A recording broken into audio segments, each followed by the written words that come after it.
रूसी मीडिया के हवाले से दावा हमने देखा, आज सोशल मीडिया पर चला कि जनाब इसको हिट किया गया हेलीकॉप्टर को, और रशिया ने पेशकश भी कर दी है कि हम इसकी इन्वेस्टिगेशन करेंगे। फिर उसके बाद रिलेट किया जाता रहा, क्योंकि इसराइल और ईरान का जो एक कन्फ्लिक्ट है, हालांकि डायरेक्टली कोई कन्फ्लिक्ट नहीं है, ईरान रीजन की बात करता है, गज़ा फ़लस्तीन के मुसलमानों की बात करता है, इवन कश्मीरी मुसलमानों की बात करता है। बड़ा एक स्ट्रॉन्ग उनका मौक़िफ़ है इन जो मकबूजा इलाके हैं, मुस्लिम मकबूजा इलाके, इनके हवाले से।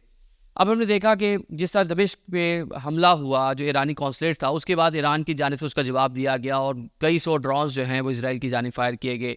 इसके साथ साथ वो शाम हो, वो हिजबुल्लाह लबनान हो, एक इल्ज़ाम लगता है ईरान पे। इवन हमने देखा हौसी बागी हो, तो ईरान पे ये इल्ज़ाम लगता है कि ईरान उनको वेपन देता है, उनकी माली सपोर्ट करता है, हमास हो इवन फ़लस्तीन के अंदर।